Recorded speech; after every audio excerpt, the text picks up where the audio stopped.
Hello, folks. This is Michelle Allman and Alex Allman. Back again with Clear Digital Media and our Trendz podcast. We are continuing to talk about things that are happening in the hearing care industry. One of the things that's really interesting that I think that we've talked about is that the conversation around hearing care has traditionally been one that is the same old, same old. Like you don't see hearing loss as a topic of discussion in the mainstream. No. And if you do, you tend to see it more around aging. Yeah, elderly. Yeah, people, you get old, you get a hearing aid. Yeah. And that, I think, really feeds into the whole stigma around hearing loss. We tend to believe that age-related hearing loss is the primary cause. Yep. The truth is, noise-related hearing loss is the primary cause of hearing loss, and it's at epidemic proportions now amongst young people. In fact, 1 in 5 teenagers experiences hearing loss right now. You just don't see it discussed in the mainstream in a way that really becomes a core part of conversation. Yeah. It's still like, and here's what I think. I think what's really interesting about it is that anything that affects our bodies, whether it be an injury or an illness or a disease, we take action on it. Our eyes, we take action on it. Yeah. It's because if we can't see, we can't drive. If we can't see, we can't read. But if we cannot hear well, it tends to affect how we see ourselves, our personal identity. Yeah. And I think anything from like the neck up, anything related to the brain, to how we process. Yeah. We have this freaking out of discussion around it. And so when we hear things that are happening in the news or in mainstream media or even in, what would I call pop culture media? It captures our attention specifically. Yeah, 100%. So one of the things that I thought was interesting a few years ago, and this will lead into what we're going to talk about today, but a few years ago at CES, for the first time ever. Now, CES, Consumer Electronics Show, is usually all about like what's hot in the market, hot new things. For the first time ever, the president of the Consumer Electronics Association stood on stage and talked about over-the-counter hearing aids. Oh, yeah. And he spent a good part of his keynote talking about hearing loss and hearing aids. Yeah. And nobody really, I want to say people paid attention to it, but the industry didn't capitalize on it. Here's this moment, like, since when has at CES anyone ever talked about hearing loss? And here this guy's talking about it in his keynote speech. Yeah. So, the issue is one that is significant. I think that it's something that we really have to talk about more often, and we've got to move beyond the whole stigma. I still think that people are so freaked out by the idea that they have hearing loss that they're not doing something about it. Especially when you're younger. Yeah. Because you don't want to admit that you have something like that at a young age. Absolutely not. Because, so from your perspective, you're 24. Yeah. How would it make you feel if tomorrow you were diagnosed with hearing loss? Well, and I feel for me it's a little different because of the fact that I've been so exposed to this industry. But I feel like if I was someone that had never heard anything about it, because you don't, at this age, you don't hear stuff about this unless you're involved, I would probably be embarrassed.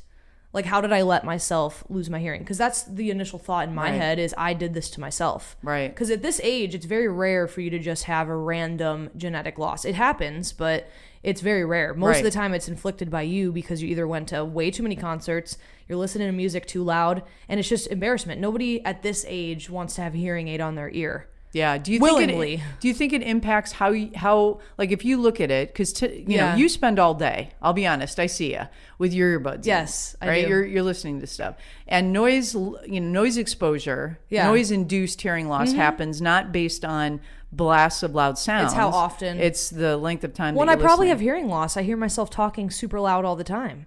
Well, and it's interesting because I think life is loud in general. And here's another thing that's just a side observation, is that how many times have we been to show, and you've recently gone with me, oh my God, where you're at a show related, a conference, whatever, related to hearing loss, and the music, the noise is ridiculous. It's so weird. And I'm like, okay, I'm walking out of a conference related to hearing loss and my ears are ringing. like this doesn't make sense. The Starkey conference, when we're all walking in the room and they have the music just pumping, you can feel the bass in your heart.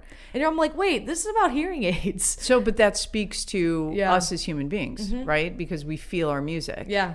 So the fear of not being able to hear, I think it just freaks people out. And even though amplification is available and it's going to make things a heck of a lot better, it just still freaks people out. When you can't go back in time, you can't reverse the you loss. Can't fix it doesn't go away. There's no plastic correction surgery to it. There's only how can we help you live with it. Right. And I think that's also what freaks people out about admitting that they have the problem. Yeah. Is because once you admit you have the problem and acknowledge it, it's there for life. Yeah. Agreed. And if you just pretend it's not there, you could be like, oh no, I don't have hearing loss. Yeah, I totally agree. So what we wanted to do today is that pop culture. So, podcasting, all of this stuff has become really popular. There are a handful of personalities out there that have become remarkably successful and have huge audiences. And when some of the huge audience brings up a conversation in our space, it makes us pay attention. So recently, we came across a podcast that Joe Rogan did that talked for, I don't know, what was it? Like 10 minutes total. 10 minutes straight talking about hearing loss. Yep. And who was the guy that he had on there? Adam Curry. Okay, so he was from MTV. Yeah, and he also is one of the initial podcasters. He's kind of the person who made podcasting what it is now. So it's really cool. What we're going to do is a reaction video. We're going to do a reaction podcast to the podcast, which is going to be cool because I think it'll give us an opportunity to respond to some of the things they're talking about that coming from inside the industry and having been around it, and then seeing somebody like Joe Rogan who's I would say clueless. He's naive to it. Right, naive, is not exposed, was like, wow. So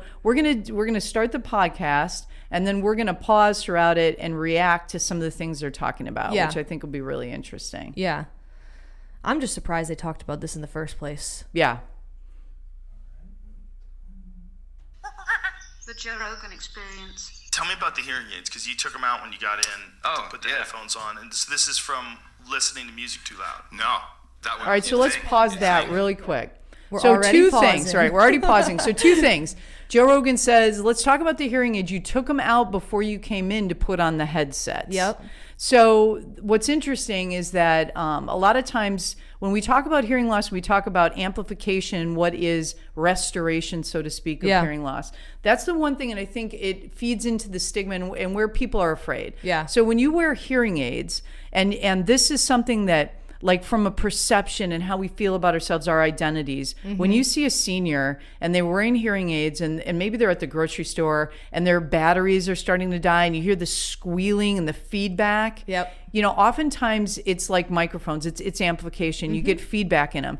That is like everyone. Can you imagine being young? Yep. And then you got squealing coming from your ears. Yeah. It talks about what's embarrassing. Now, technology has changed. Technology has advanced substantially. Yeah. So you really don't see, you've got rechargeable batteries now. You have technology that's built in that reduces the feedback when you've got a headset on top of it. But it's interesting because he took them out. Now, he might have taken them out to show Joe Rogan. Well, and you'll see later in the podcast, because I've watched the whole thing. You haven't. So you'll see later, he'll tell you why he took them out for his reasons. He has his own reasons why he took them out, very specific to podcasts. So no, that's interesting. So we'll touch on that. I can't wait for you to hear that part because his thought process on it has everything to do with his recording. Okay, that's interesting. Yeah. So he also made a comment that Joe said, is this due to noise exposure? And he starts to say, no, it's not. So even though 35%, probably more at this stage, is hearing loss in the population is related to noise exposure, it's interesting because there is genetic causes. Yeah. Illness can be a cause, genetics can be a cause, so it'll be interesting to see what he says about that. Well, and you know what I think is interesting? I think Joe said that because of his age. Yes, because this guy's he's 50-some young. years old. Yeah, he's fairly young. Right. So most of the time, if you see someone around that age, he looks younger than 55-ish. But when you see someone around that age, you don't think this is genetic related. You think, oh, that's from volume. Right. And he was in the music and recording business. Exactly. Which would make sense. So, okay. You think, no, I have a genetic problem that I didn't know about until 3 years ago. And okay, let's pause on that for a second. Pausing again. Sorry. That's all right. It's all right. We're digging in. He said I had a genetic problem I didn't know about until 3 years ago. Yep. Why would that be? So I'm going to make an assumption before we hear his response. But my assumption would be that he was not paying attention to hearing care's overall health care. Yep, 100%. All right. So this is something that is that is an issue in society. It is something that's an issue in healthcare. Yeah. And more hearing care professionals are trying to educate physicians as to the importance of discussing hearing loss as an overall part of healthcare. Well, and it's interesting when you go to the doctor, especially at my age, I've never had one physician ever bring up anything about hearing, ever. Nope. Now, here's the irony of that. In what is insurance coverage today, a physician is required under, and I believe, and I don't want to misspeak, and we'll do another podcast on this. In fact, we'll do another one on third-party insurance and insurance coverage and hearing care and healthcare and all that. But under Medicare laws, you are required to ask as a physician about hearing. And as a physician, if you were to incorporate hearing care and hearing screening or something in that and partner up with an audiologist in your area to incorporate hearing care into all overall healthcare, imagine how different his life might have been had he known he had a genetic hearing loss earlier in the game. 100%. And the thing about hearing care and healthcare is that a failure to address hearing loss early on results in it's use it or lose it. If your brain is not hearing sounds, your brain accommodates. And this is where there's early onset dementia when you don't address hearing loss. And you see it. You see it in people that are, I'm in my 50s. Oh, God, I'm in my 50s. You're young, Mom. You see it where there is symptoms of other things happening because hearing loss wasn't addressed. Well, and you're going to giggle when you hear how he finally realized he needed to go see an audiologist. You're going to giggle. Okay, so next, moving on. Well, here's what happened. I started noticing, Tina and I had been together for a couple of years. I started noticing I was saying, excuse me, what? I wouldn't hear stuff, or she would say something that I couldn't remember hearing, and I brought it up to her, and I said, do you think I ask you to repeat something a lot? She says, no, it doesn't really bother me. And then says, all right, can we pause there? Oh, you're now about we're gonna to hear the part that's going to make you giggle, too. Well, I'm going to hear it, but I want to say one thing about relationships. Yep. So, man, he's just feeding it to us. Yes. So the other thing about hearing loss is that typically, so this is unusual, that he asked his spouse, am I not hearing you? So there's the joke, it's the... it is, what do they call it? Conditional hearing loss, where it's like, I'm not hearing your nagging, hun. Selective hearing? Selective hearing loss. The truth of the matter is that most of the time it's actually hearing loss. And the reason for that is that it occurs in men more often than women, and it usually occurs in the higher frequencies, especially age-related hearing loss. So women have higher frequency voices, women and children. So you stop hearing your wife. So when your husband, ladies, doesn't hear you or doesn't hear the kids, it may not be because he's ignoring you. It may truly be because he can't hear you. And the untreated hearing loss also impacts relationships. So what's interesting is that he brought it up to his wife and she's like, no, not a big deal, when maybe it was, so all right. The TV is very loud. I said, oh, I don't even realize that. So I went to an audiologist, and lo and behold, my grandmother on my dad's side was completely deaf almost from her teens. So I have some of this, but it's been okay. Only as you get older, the levels, to see like here's a level where you can hear everything, and I was already kind of there. So now it's just due to age, just everything goes down a bit, and so I'm missing 1K and 1 kilohertz. I'm missing different tones. And so I went to an audiologist and said, well, it's very mild, but this can make you repeat stuff, and it will get worse over time. And okay, let's pause right there. So what's interesting about that, a couple things. So his grandmother had genetic hearing loss. Deaf. Well, she was almost deaf, is what he was saying. From her teens. So this is something too. We tend, we may look into our genetics and our background, and we may think, okay, my family had cancer. My family had Alzheimer's. My family had diabetes. My family had heart disease. Rarely do people say, my family had hearing loss. Because by the time you're a child and you have grandparents, there's a big fat assumption. And so it goes back to healthcare. It goes back to the whole idea that hearing care is a part of healthcare. And if we're not addressing it as part of overall health, then it gets lost in the mix. So number one, he knew his grandmother had genetic hearing loss. It wasn't until he learned he had hearing loss that he actually looked into that. So he's starting behind the eight ball. And it's funny he mentions TV. TV is by far number one indicator. It's if you walk into a house and it's like, holy, that's like when we jeez. realized Papa needed to start using hearing Yes. aids. We were like, Papa, your TV sounds like a full-blown movie theater in here. When the cops get called on your grandparents because they've been, they're watching like a talk show. Yes. Someone thinks that there's actually a fight going on in the house. It is the number one indicator. I swear, and that's not really factual, but I'm just saying that a lot of people, it's a TV. Yeah. The TV volume creeps. Here's another really side note, interesting thing. It's called auditory fatigue. And so if you ever get in your car and you turn on the radio, and when you jump in the car at first, it's like you turn on normal volume. Yeah. But as you're driving, the volume gets louder Louder and and louder and louder. You get out of the car, you run to the grocery store, you get back in your car, you get in, you're like, whoa, because you've had the volume up because it's auditory fatigue. Yeah. Now imagine as a kid, you're listening to earbuds all day long, and the fatigue that happens in your ears. It's kind of like smell too. You ever go in and you get used to a smell, you don't smell it anymore? It's the same concept. So all of that is extremely interesting. And now he's going to explain his genetic loss in 1K and where that is. And that's the magic of going to an audiologist. Yeah. When you go to a hearing professional and they do a test, they will tell you exactly where your losses are. And the reason hearing aids are so important and not just an amplifier is because an audiologist will be able to identify your specific hearing loss. It's like your fingerprint. When they fit them to you specifically. Very unique. Yeah. Very unique. And it's important because if you get amplification in the wrong ranges, not only will you not hear well, you'll probably damage your hearing in those ranges. Yeah, exactly. Well, and So- it's not like you could interchange. Like if I took a hearing aid out and tried to give it to you to It'd be use. like my wearing your glasses. Yeah, exactly. Well, Yeah. your prescription glasses. Because if Right. you get them from Walgreens, it's a different story. Yes. But if you got readers that were a certain number and I picked up those readers and I didn't have that same number. True. it would be Yep, different. wouldn't work for you. Okay.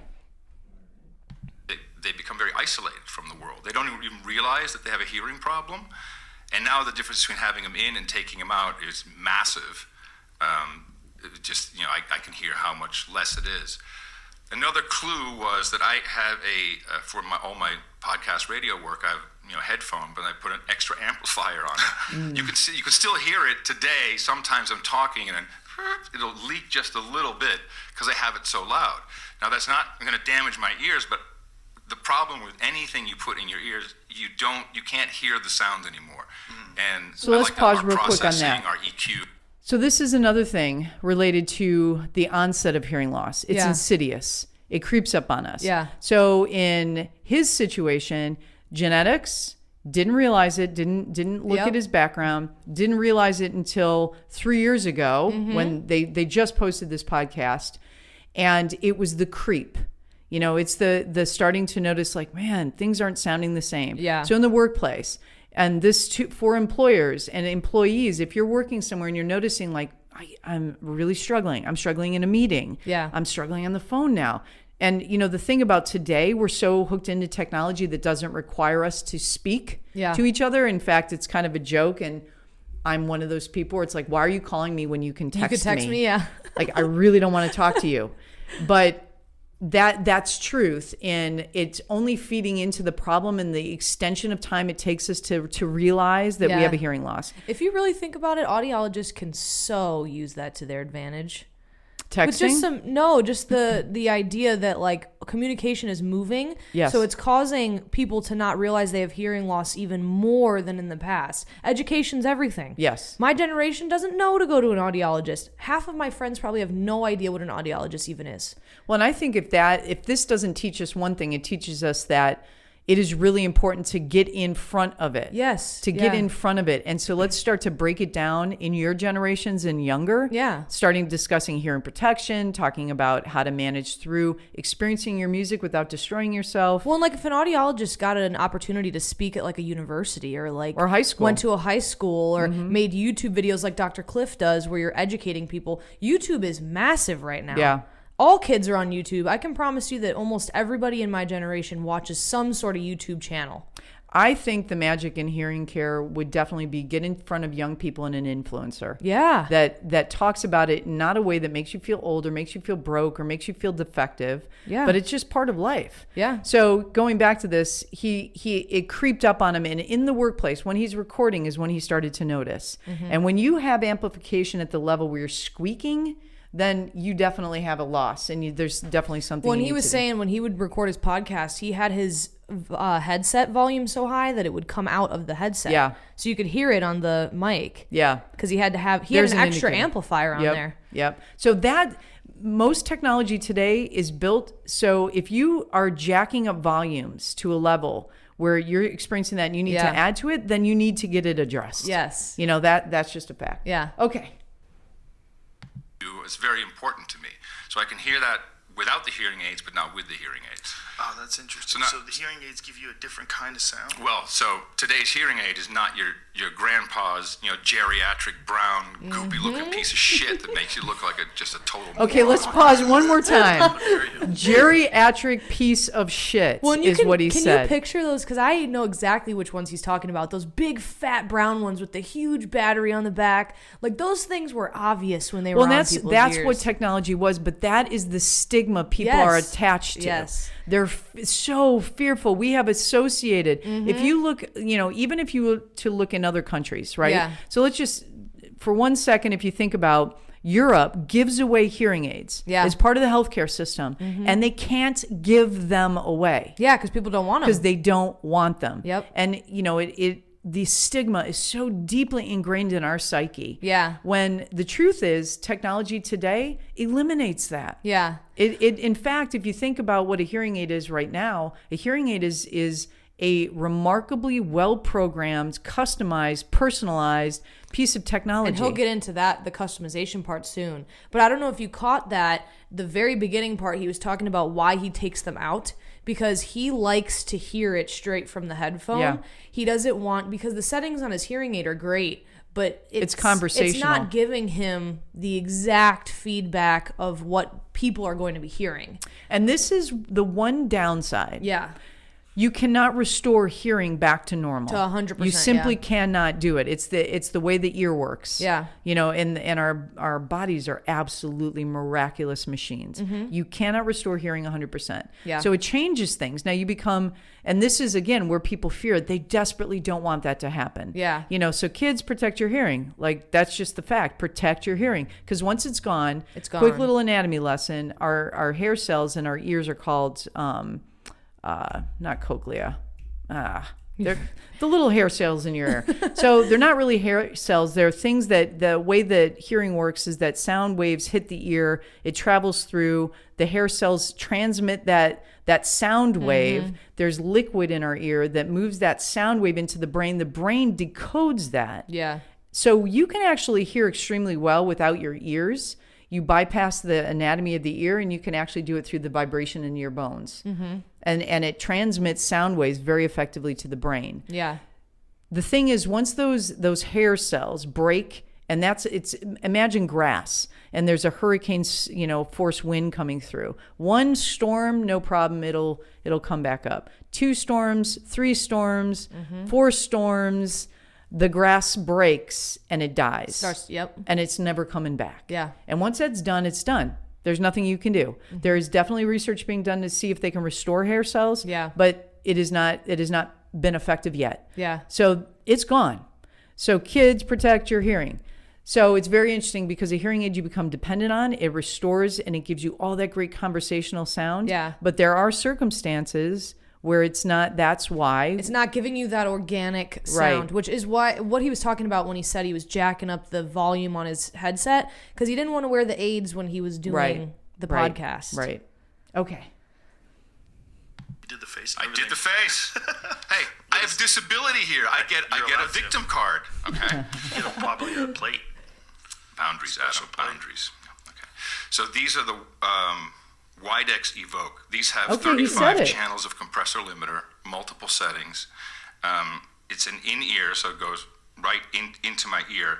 I still have a little bleed through from the outside world, but so usually an audiologist sticks this thing in your ears and makes you do all the tests, and then they'll sit there and they'll sit across from you and they're going to program it so that you can then hear a normal sound. Okay, let's pause real quick.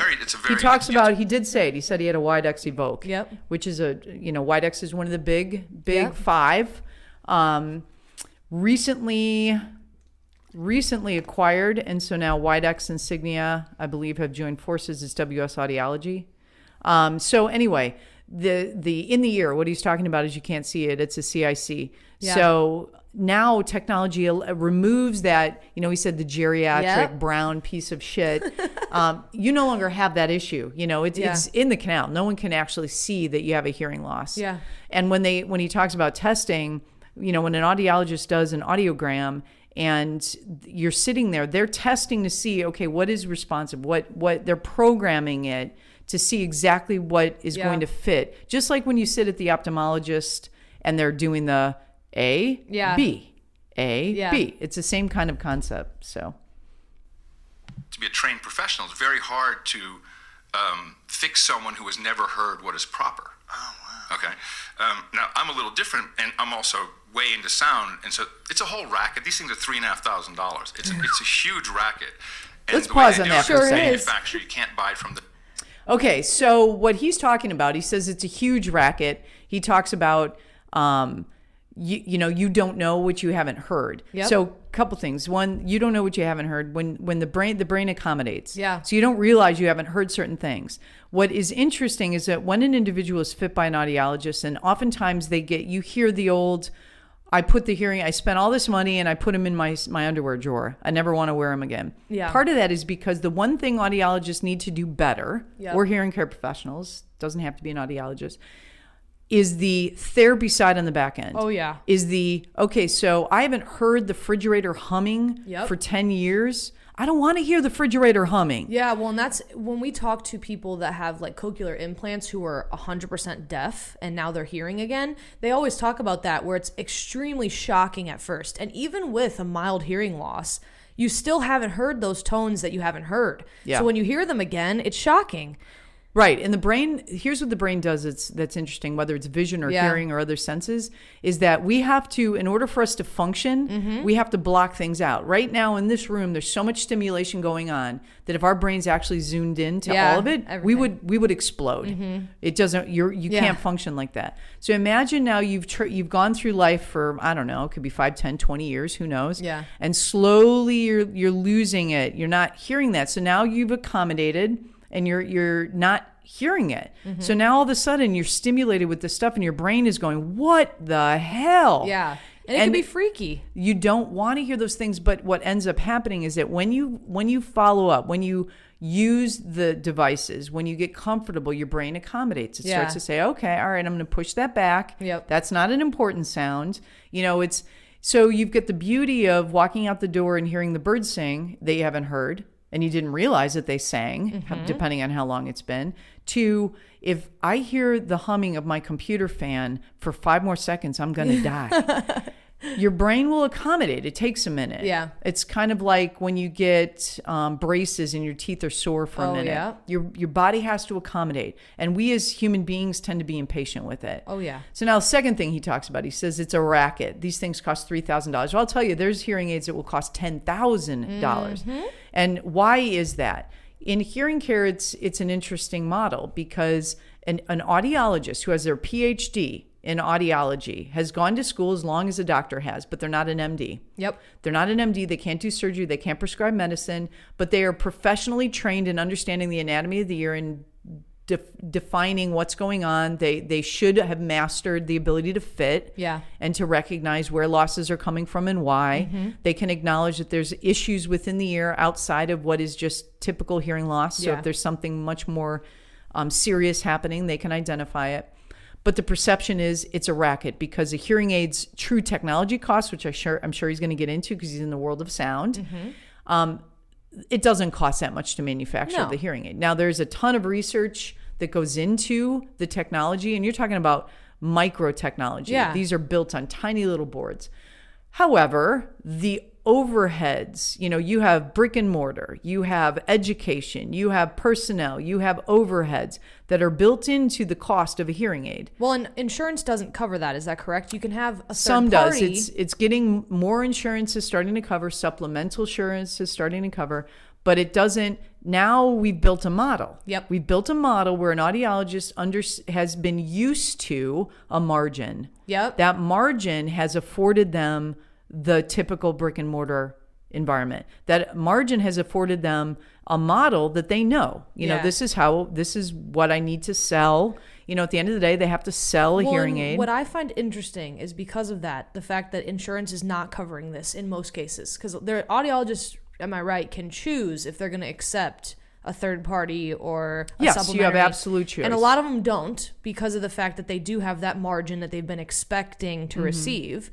Now, I find it interesting that we treat it like it's a full-blown medical practice when in reality, that is retail. It is retail. Insurance is not covering that. So that is not... Well, it's not like you walk into your physician, you have your insurance card, they ask you, has it been updated? You've got a copay. Yeah. And you don't know how much a test costs. It's irrelevant to you because you've got coverage. Yeah, and you're paying a copay. Generally, that's like anywhere from $20 to $60, depending on your insurance, and that's all you're going to have to pay that day. And you know that you've got to build up, so many things before you get reimbursed or whatever the case is. And there's no real convincing in those cases because it's a medical need. Right. Whereas with a hearing aid, because it's $3,000, there's a lot of convincing that has to happen there. So in reality, that is more of a retail environment if you think about it. It's a different model. It is a challenging model. It's very you've got this like schizophrenic approach where you have retail and medical, and you want to be medical, but it isn't really medical. It's more retail, but you don't want to be selling something. You want to be a doctor. It is a challenging environment. So and he presents a perspective and a perception that is very much what people think. Yeah. So we'll continue. Directly or from retail. You can only buy it through an audiologist, so they're already getting half the money, the $1,500 at least, and you have to have an appointment, so there's all this money that goes on top, and then you come back after a couple months and they tweak it, and you come back again. So I said, look, see who I am, I've told you what I do, give me the fucking software. She said, no, I was going to give it to you, I just wanted to do one session with you. Said, you have to have this. So I have pre-programmed like 6 different programs. So I can do one just for music, I can do one for television, one for social situations, and I have one that, so I did it all myself, all these 35 different channels of compressor limiter. So when I'm walking around, what I hear on my ears is like a radio show, like the sound, like when I'm talking right now, I hear my own voice. It all resonates because I've jacked all that up. So I've made my own. Okay, we got to pause here. Yeah. Okay, so when he says that, give me the effing software. Well, an audiologist, just for the record, an audiologist is not giving an average patient. No. They're testing software. Mm-hmm. That is never going to happen. He clearly worked with his audiologist and they know who he is. Yeah. He has a background unlike most patients. 100%. Most people do not have the skill set or even understand what compression or 1 hertz loss in certain ranges, what that means. Yeah. So it would not be safe to give a patient Absolutely the not. software.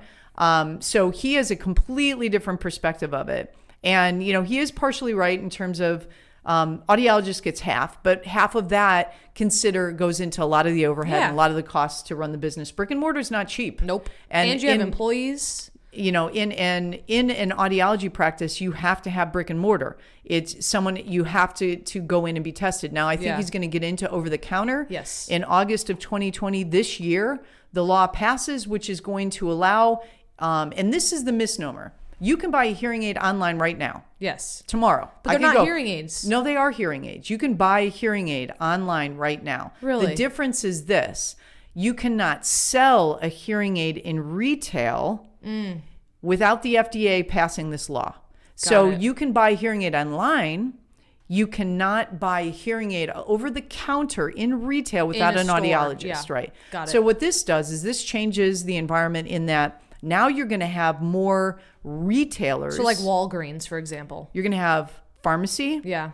You're going to have electronics. Mm-hmm. You're going to have doctors. Now, doctors, an MD can fit a hearing aid in most states. Yeah. There's a handful of states that can't. So there's a lot of misunderstanding. Why did they pass this law? Because it's about affordability. Yeah. And here's where the lobbying came from. It came from the consumers. Yep. And we've talked about this before. At the end of the day, consumers rule all things. Do not forget it. Yep. We decide, our behaviors decide, we can rationalize everything under the sun. Mm-hmm. We as human beings decide what we're going to do and what we're not going to do. The beautiful reality of a free market and capitalism. Yeah. And that's what happens. We'll decide how much we want to pay. Well, and with all the choice that's out there, like, you have to expect that each generation to come is going to want more and more choice.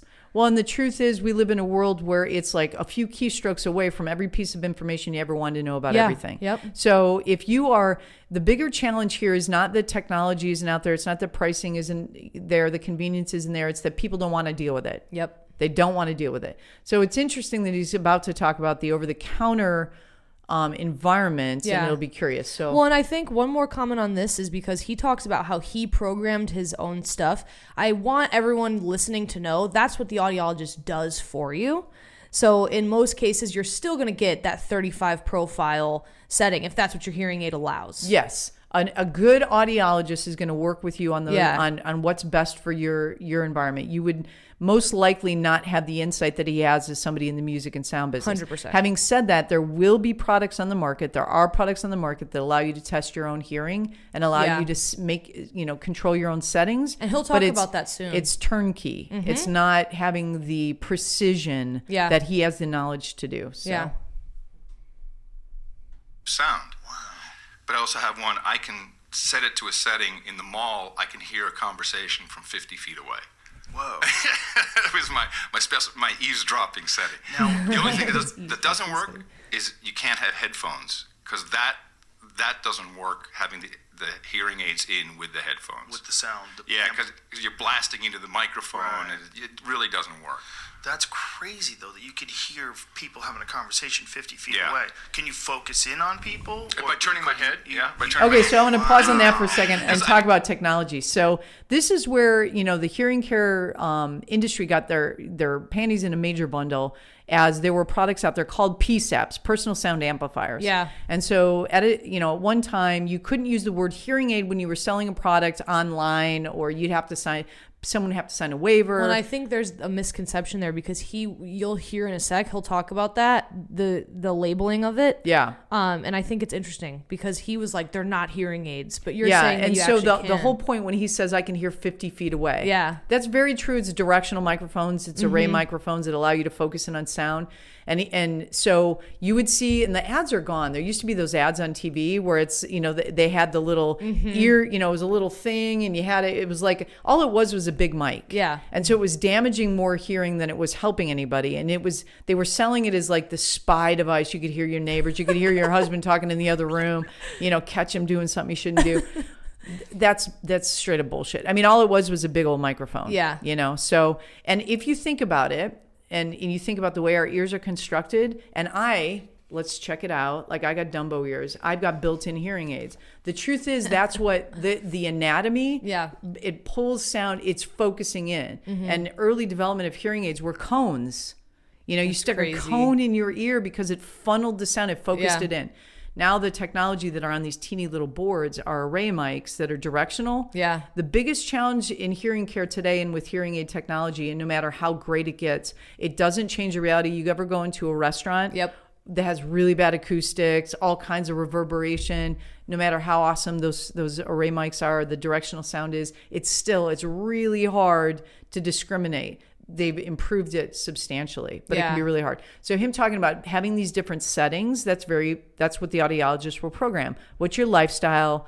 Going into a mall and being able to differentiate sound, and when he says he has to turn his head, that's the directional mics that are picking up sound that's focused in that direction. Yeah. And now they have them so people behind you can hear, and identify where the sound's coming from. That's the thing. And when you talk about hearing aids, which are restoration of hearing. Yeah. When we're at caveman days and our hearing was super fine tuned. I mean, our hearing was outstanding. It was not a noisy world, but we could hear the prey coming up behind us.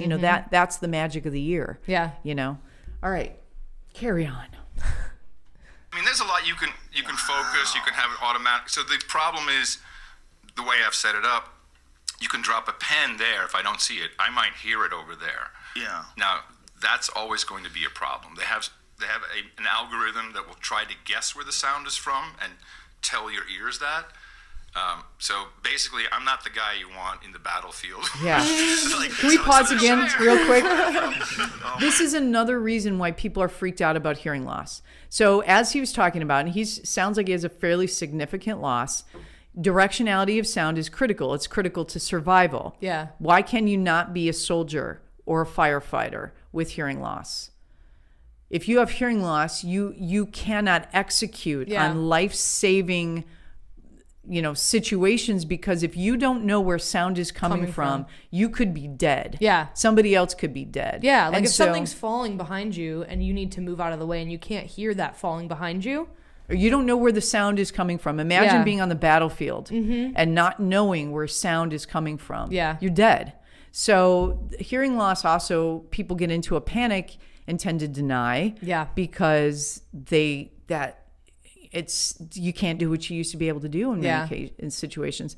And unfortunately, firefighters, soldiers, anyone in a noisy environment for their work, they're going to lose their hearing They're unless at the they're protecting highest it. risk. I Right. think construction workers too, because you're with saws all the time, and Well, your they're dad- supposed to wear. Yeah, they're supposed to wear the hearing protection. Your Do dad is they? a firefighter No, they and a do not. carpenter, and his left side, he's got significant loss because he was driving a fire truck, sirens coming in on the left, and when he saw it, he turned in a certain direction and had the noise exposed to that one side. Yeah. And it's one of those things. And guys, especially, sorry, you're proud. You don't want to stick things in your ear. You don't want to wear hearing protection. Dad. Just do it, for Christ's sakes. Okay, carrying on. God, that's I hilarious. just can't hear it. Wow. But just for so it just doesn't work with headphones. That's why I take them out. It's amazing though. They sound incredibly potent. Like, Oh yeah. you remember. I mean, you know what real sound sounds like. Yes, yes. Does everything sound real to you, or Yes. is there a? Well, what you automatically do, because I was able to do it, is if I'm having I have different settings for different situations. So if I'm at home, it's relatively quiet, or we have some music on, or TV or whatever. I have the Tina frequency, which is kind of like 1 kilohertz, and That's his wife's that's name. where I hear her better, and so that's jacked up a little bit. But then if I That's hear funny. you talk, I can hear it'll be a little. I can hear it's not exactly you; it's a little too tinny, maybe. Okay, pause on So, that for a but second. that's just me. I mean, So that's this not, is one of the biggest challenges in with patients that have been fit with hearing aids. So he's got the algorithms in a hearing aid are those things that program the sound, and that's what an audiologist value is in programming for you. So oftentimes you'll fill out a kind of a lifestyle survey, understanding what your environments are like and what Yeah. what your needs are. 85-year-old who lives in a nursing home's needs are going to be substantially different than a 52-year-old in the sound business. Yes. Right? So when he says he has the Tina setting, That's his she wife. has a high frequency sound to her voice probably. Yeah. Joe Rogan's voice is very low. So he sounds tinny because it is programmed to amplify in higher frequencies, which Yep. make his voice sound weird. Yep. So the problem that we run into and where people push back, they'd rather, and this is unfortunate, it's a human nature thing. Yeah. It's no fault of an audiologist or anyone else for that matter. It's a human nature thing to be like, I don't want anything then. Yeah. I don't want anything. If it sounds weird, I don't want because it. it sounds tinny. You hear Yeah. that a lot. It sounds tinny. And that is because if you've got high frequency loss, but then you're amplifying in high frequencies and hear a low frequency sound. Yeah, it sounds strange. It sounds different and it's uncomfortable. Well, and that's the same thing with when you walk out of the audiology office wearing the hearing aids for the first time and you hear a car driving by, you're like, whoa. Yeah, like, That's whoa, what what a is car that? driving by sounds like. or the fans or all those weird sounds you Yes. hadn't heard before. Leaves rustling. Well, I think it's important that audiologists use that as a tool to then get people coming back because I'm sure they do this because I haven't really formally been to an audiologist to be tested or see their process. But I'm sure that they mentioned something about like, you're going to want to come back within the first few months so we can make sure that these settings are working for you and you're not hearing things that sound strange or it's not working against you. Yes. Because like if he had Tina setting on all the time, everybody with a low voice would sound like a Tin Man. Yes. And it is critically important that part of the conversation happen in the Yeah. audiologist's office. And that's part of the added value. Okay. not everyone's experience, of course, but to me, it's the disability has become an incredible joy because I have like virtual reality on my head all the time. I was just saying that. You could probably fuck with someone's voice like a Snapchat filter. Well, you know, make them sound like a cartoon. It's really advanced. I mean, you can connect to an iPhone, like so you can stream wirelessly. Okay, let's pause again real quick. Sorry. But connecting to an iPhone, streaming wirelessly. So now technology has allowed us to connect to everything, our world, which is our mobile device. So most, if not all, the manufacturers have a direct for iPhone, direct to Android. Is it a Bluetooth? It's not Bluetooth. It is usually a RF connection. Yeah. Sometimes it's Bluetooth, but they're usually proprietary connections. Yeah. So it depends. It depends on the hearing aid, the manufacturer, and the technology. But oftentimes there's a misunderstanding, especially for people who are older that aren't around technology a lot. They don't even know what Bluetooth is. Yeah. It doesn't make sense to them. At the end of the day, it's a direct connection, a secure one-to-one connection between the hearing aid and the mobile device. Yeah. So, it makes things so much easier. Well, and if you don't use that as a major selling feature when you're pushing hearing aids out, you're doing it wrong. Well, and I think most audiologists I'm sure they do. which is where the technology is But today. like using that as a means to get someone to come through the door, because I think if people my age who knew they had a loss, like there's people that probably know that there's some sort of loss, they just don't want to address it. If they knew that you could connect to things like your phone and listen to podcasts on it, like we were talking about the Starkey Livio AIs, Right. They do all that crazy cool stuff. And if I think our generation knew about that hearing aids did those things, they would be like, oh wait, maybe it's not that bad. Yep. I mean, the fact is that the hearing aid becomes like the most incredibly customized sound system you'll ever have. Yes. If you're streaming, whether it's a podcast, whether it's Spotify, whether it's TV, whatever it is. Yep. They have settings and algorithms for all of those different environments. And now it's for you. Yep. Like it is that unique for you. It's incredible. It is. But we're hung up in this stigma. Yep. We're hung up in that geriatric brown piece of shit that people seem to assume that that's what it's like. And this is where the hearing care industry really has to get out in front of it. Yeah. Get out in front of it. Get more into the mainstream conversation. Make them cool. Yeah, make them cool.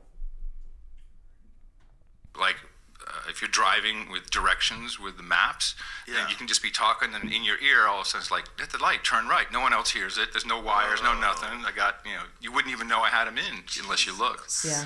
Yeah. We're becoming cyborgs. Oh, yeah. Although I'm against it, that is a part of the road to transhumanism. Right, but how can you say you're against it where you're enjoying this thing?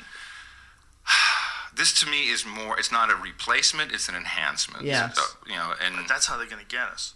When the first dude gets his legs removed for artificial carbon fiber legs that you can feel but that can run that'll 60 happen. miles an hour, when the first guy gets his legs removed Yeah. in favor of new legs, that's when we're going to go, holy shit. Whenever I tell my radio buddies about my hearing aids, they're always like, "Oh, that's fucking cool." It's cool. I want that too. Like, I want that. Let's Don't get pause me real wrong, quick. I'm just, He talks about that's cool. Yeah. Like it takes somebody like that Yes. to educate other Yes. people. Well, it's like when we were talking about the Starkey conference when the owner or the CEO had his 13-year-old son up there. Yeah. He was saying that when he wore him to school and the other kids got to know what he was using those for, they were like, we want some. Here's a little idea, folks. Influencers. Yes. I mean, it takes somebody who's experiencing it Yep. that's cool with, hey, yeah, I've got the coolest devices, nanny nanny poo poo, you don't. Yeah. It is not a replacement, it's an enhancer. Yep. It is restoring what you might not have anymore, but it's enhancing the whole thing. And when it's also a personal approach. Yep. Like if you choose to make them work for you, they're going to work for you. Yeah. Well, and, with the influencer thing, I think something to note is that when OTC happens, there are going to be companies that use social media influencers as advertisements. They're going to. Yep. You want to know why? Because that is the biggest platform for advertising that there is right now. I watch YouTube videos every day of my life. And on all of those YouTube videos, those guys are being paid to Product promote a placement. product. Right. And a lot of the times, they're Bluetooth headsets. Like Raycon, which was made by Ray J, he pushes that hard with the social media influencers. Imagine Apple comes out with an OTC product. You better bet your butt they're going to put it in front of a social media influencer and pay them to advertise that. 100%.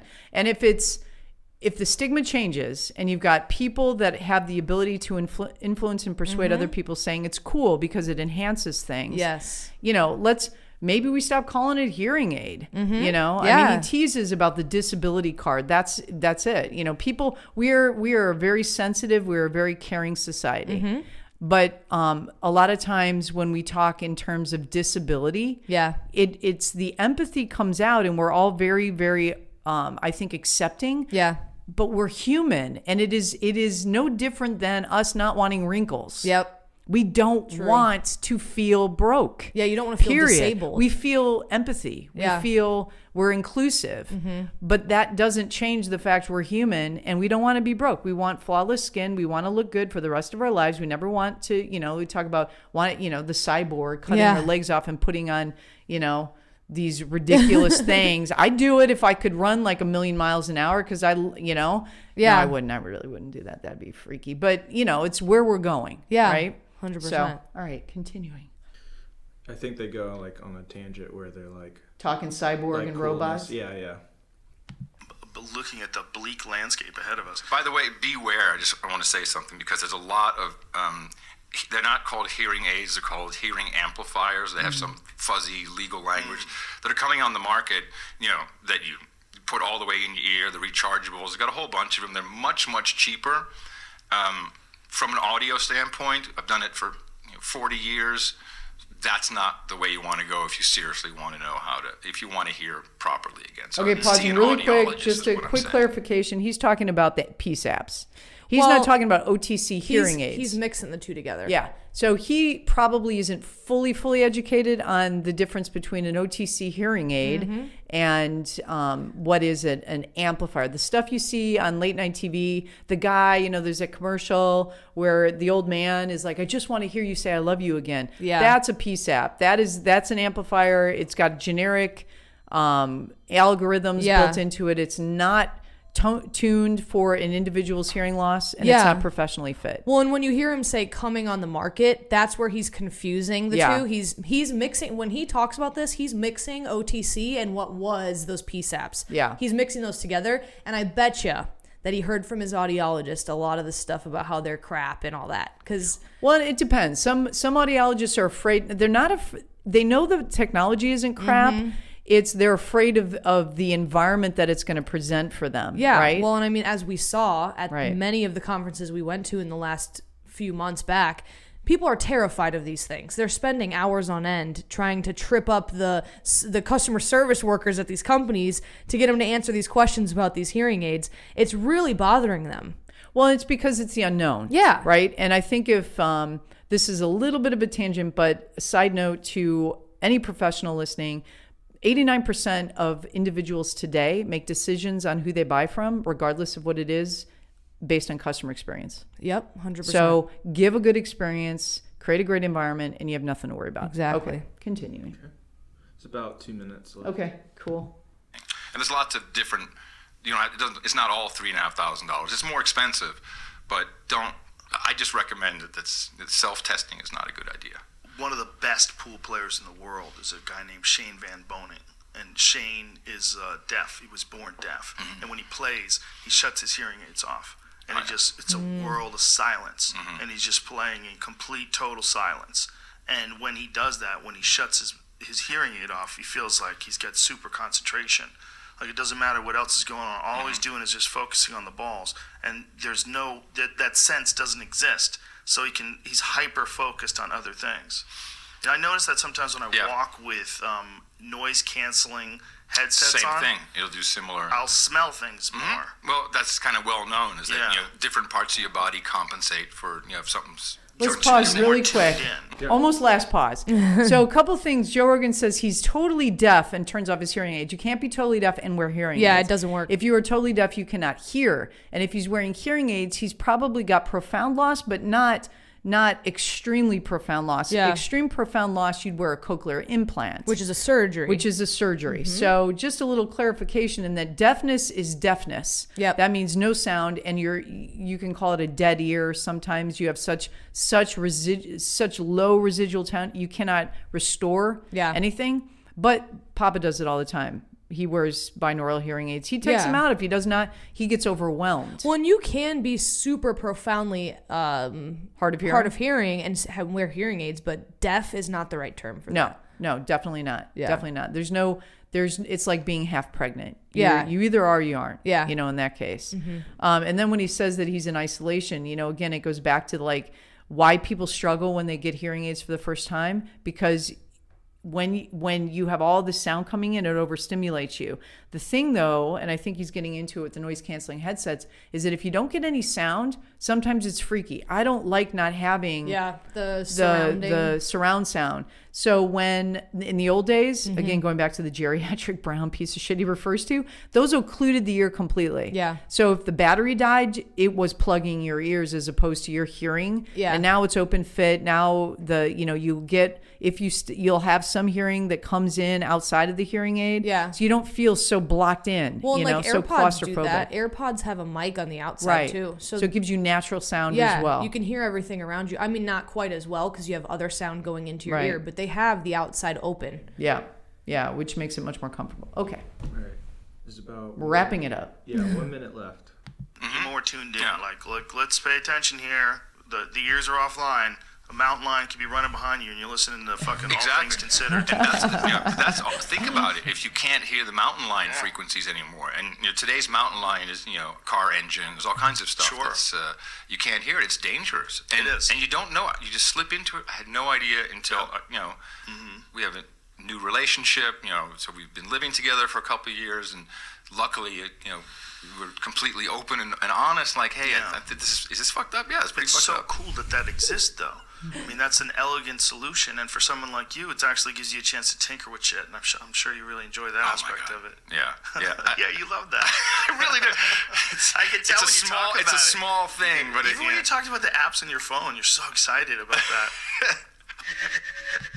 All right, that was it. All right. Well, last comment. So when he talks about, not hearing the mountain lion behind you, again, it goes back to where technology is and our fear, So it is pretty funny though, because he gets so excited. He's excited to share about his He apps. loves it, He's excited.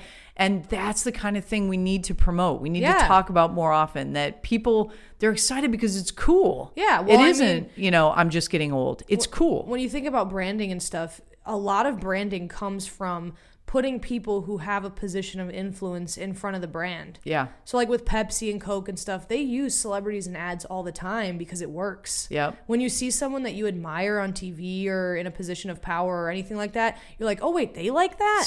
Positive social proof 100% is probably by far the most powerful influencer of buying. That's why there's reality TV. Yeah. So I think at the end of the day, This clip, just to let you know, just a specific one has almost 84,000 views. That's crazy. awesome. I wonder if that's just one specific YouTube clip. Yeah. Like, I'm sure a lot more on the audio versions of the Yeah. podcast Yeah. and It's crazy. regular YouTube channel. Cool. Yeah. And you know what's great? I think a lot of audiologists would probably say like, well, how do I put myself in front of an influencer?